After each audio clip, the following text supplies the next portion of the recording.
Hi friends, ಪ್ರಭಾಪರ ರೆಸಿಪಿಗೆ ಸ್ವಾಗತ. ಬನ್ನಿ ಇವತ್ತು ದಿಢೀರಂತ ಆಲೂ ಕರ್ಡ್ ಮಸಾಲ ಮಾಡೋಣ. ಅಂದರೆ ಆಲೂ ಮೊಸರು ಹಾಕಿ ಮಸಾಲ. ಈ ರೆಸಿಪಿ ಮಾಡೋಕ್ಕೆ ಮೊದಲು ಆಲೂಗಡ್ಡೆನ ಪೀಸ್ ಮಾಡಿ ಬೇಯಿಸಿಟ್ಕೊಂಡಿರಬೇಕು. ನಾನಿಲ್ಲಿ ಅನ್ನ ಮತ್ತು ಆಲೂಗಡ್ಡೆ ಎರಡೂ ಈ ಥರ ಕಂಟೈನರಲ್ಲಿ ಹಾಕಿ ಬೇಯಿಸಿಟ್ಕೊಂಡಿದ್ದೀನಿ. ಸ್ವಲ್ಪನೇ ಅಡುಗೆ ಮಾಡುವಾಗ ಈ ಥರ ಮಾಡಿಕೊಂಡ್ರೆ ನಮಗೆ ಗ್ಯಾಸನ್ನು ಉಳಿತಾಯ ಆಗುತ್ತೆ. ಅದಕ್ಕೆ ಈ ಥರ ಮಾಡಿದ್ದೀನಿ. ನಾನು 3 ಮೀಡಿಯಮ್ ಸೈಜ್ ಆಲೂಗಡ್ಡೆನ ಸಿಪ್ಪೆ ತೆಗೆದು ಈ ಥರ ಪೀಸ್ ಮಾಡಿ ಮೇಲೆ ಉಪ್ಪು ದುರಿಸಿ ನೀರು ಹಾಕ್ದೇ ಹಾಗೆ ಬೇಯಿಸಿಟ್ಕೊಂಡಿದ್ದೀನಿ. ಈಗ ಸ್ಟವ್ ಮೇಲೆ ಒಂದು ಕಡಾಯಿ ಇಟ್ಟು ಸ್ಟವ್ ಆನ್ ಮಾಡ್ಕೊಳ್ಳೋಣ. ಕಡಾಯಿ ಕಾದ್ಮೇಲೆ ಅದಕ್ಕೆ 1 ಟೇಬಲ್ ಸ್ಪೂನಷ್ಟು ಎಣ್ಣೆ ಹಾಕ್ಕೊಳ್ತಾ ಇದ್ದೀನಿ. ಎಣ್ಣೆ ಬಿಸಿ ಆದಮೇಲೆ ನಾವು ಬೇಯಿಸಿಟ್ಕೊಂಡಿರೋಂಥ ಆಲೂಗಡ್ಡೆನ ಅದರಲ್ಲಿ ಹಾಕ್ಕೊಂಡು ಸ್ವಲ್ಪ ಫ್ರೈ ಮಾಡ್ಕೊಳ್ಳೋಣ. ಅದು ನೀರು ಹಾಕ್ದೇ ಬೇಯಿಸಿರೋದ್ರಿಂದ ಆಲೂಗಡ್ಡೆ ಕ್ರಿಸ್ಪಿಯಾಗೇ ಇರುತ್ತೆ. ಈ ಸ್ವಲ್ಪ ಎಣ್ಣೆನಲ್ಲಿ ಬೇಯಿಸಿರೋದ್ರಿಂದ ಬೇಗ ಗರಿ ಗರಿ ಆಗುತ್ತೆ. ಆಲ್ರೆಡಿ ಉಪ್ಪು ಹಾಕಿರೋದ್ರಿಂದ ಬರೀ ಅರಿಶಿಣದ ಪುಡಿ ಮಾತ್ರ ಹಾಕ್ತಾಯಿದ್ದೀನಿ. ಆಲೂಗಡ್ಡೆ ಮೇಲೆಲ್ಲ ಸ್ವಲ್ಪ ಬ್ರೌನ್ ಬರೋ ತನಕ ಹುರಿದ್ರೆ ಸಾಕು. ಇದೀಗ ಆಗಿದೆ, ಎಲ್ಲ ಸಪ್ರೇಟಾಗಿ ತೆಗೆದ್ಕೊಂಬಿಡೋಣ. ಆಲೂಗಡ್ಡೆ ತೆಕ್ಕೊಳ್ಳುವಾಗ ಫ್ಲೇಮು ಲೋನಲ್ಲಿರಲಿ.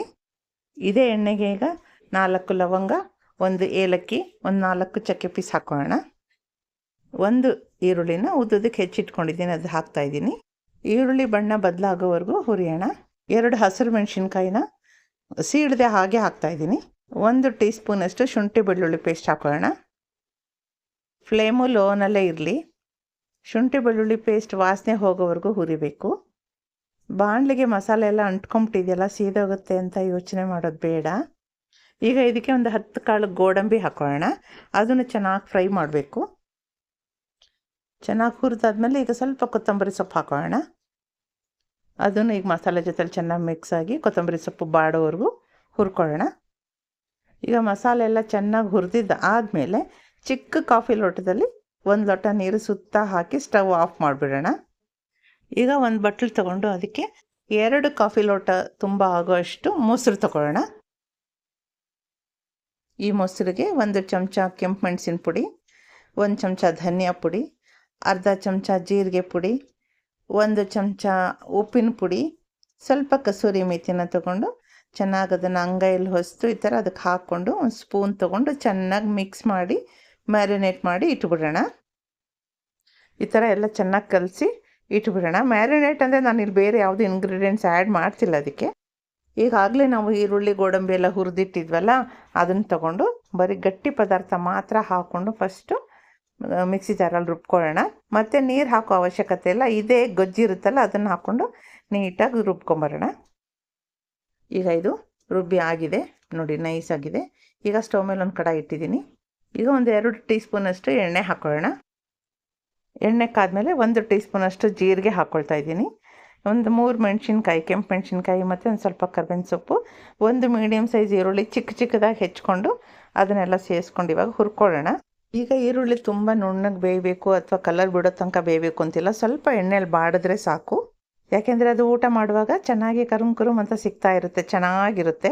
ಈಗ ಇದಕ್ಕೆ ಮೊಸರಲ್ಲಿ ಮಸಾಲೆ ಪುಡಿಗಳೆಲ್ಲ ಹಾಕ್ಕೊಂಡು ಕಲಸಿಟ್ಕೊಂಡಿದ್ವಲ್ಲ, ಅದನ್ನು ಮಿಕ್ಸ್ ಮಾಡ್ಕೊತಾ ಇದ್ದೀನಿ. ಮೊಸರು ಮಸಾಲೆ ಹಾಕಿದಾಗ ಫ್ಲೇಮು ಫುಲ್ ಲೋನಲ್ಲಿ ಇರಬೇಕು. ಇದು 1 ನಿಮಿಷ ಹುರಿದ್ರೆ ಸಾಕು. ಈಗ ರುಬ್ಬಿಟ್ಟಿರುವಂಥ ಮಿಕ್ಸಿನಲ್ಲಿ ರುಬ್ಬಿದ್ವಲ್ಲ, ಆ ಮಸಾಲೆನ ಇದಕ್ಕೆ ಹಾಕೋಣ. ಎರಡನ್ನೂ ಚೆನ್ನಾಗಿ ಕಂಬೈನ್ ಮಾಡಿ ಚೆನ್ನಾಗಿ ಮಿಕ್ಸ್ ಮಾಡ್ಕೋಬೇಕು. ಮತ್ತು ಮಿಕ್ಸಿ ಜಾರಲ್ಲಿ ಮತ್ತು ಮೊಸರು ಪಾತ್ರೆ ಎರಡರಲ್ಲೂ ಸ್ವಲ್ಪ ನೀರು ಹಾಕ್ಕೊಂಡು ಅದನ್ನು ಇದಕ್ಕೆ ಹಾಕ್ಕೊಳ್ಳೋಣ. ಎಲ್ಲ ಚೆನ್ನಾಗಿ ಮಿಕ್ಸ್ ಮಾಡ್ಕೋಬೇಕು. ಇಲ್ಲಿ ಒಂದು ಅರ್ಧ ಚಮಚ ಸಕ್ಕರೆ ಹಾಕೊಳ್ಳೋಣ. ಅದೊಂಥರ ಸ್ವೀಟ್ ಟೇಸ್ಟ್ ಕೊಡುತ್ತೆ ಅದಕ್ಕೆ. ಫ್ಲೇಮು ಲೋನಲ್ಲೇ ಇರಬೇಕು. ಈಗ ಬೇಯಿಸಿಟ್ಕೊಂಡು ಹುರಿದಿಟ್ಕೊಂಡಿದ್ವಲ್ಲ ನಾವು ಆಲೂಗಡ್ಡೆ, ಅದನ್ನೆಲ್ಲ ಇದು ಮಿಕ್ಸ್ ಮಾಡ್ಕೊಂಬಿಡೋಣ. ಅದರೊಳಗೂ ಸ್ವಲ್ಪ ಎಣ್ಣೆ ಎಲ್ಲ ಇರುತ್ತೆ, ಅದಕ್ಕೊಂದು ಸ್ವಲ್ಪ ನೀರು ಹಾಕ್ಕೊಂಡು ಇದಕ್ಕೆ ಹಾಕ್ಕೊಂಬಿಡಿ. ಸ್ಟವ್ ಲೋ ಫ್ಲೇಮಲ್ಲೇ ಇರೋದ್ರಿಂದ ಈಗ ಸಣ್ಣಗೆ ಕುದಿ ಬರೋಕ್ಕೆ ಶುರುವಾಗುತ್ತೆ. ಆವಾಗ ಸ್ಟವ್ ಆಫ್ ಮಾಡಿಬಿಡೋಣ.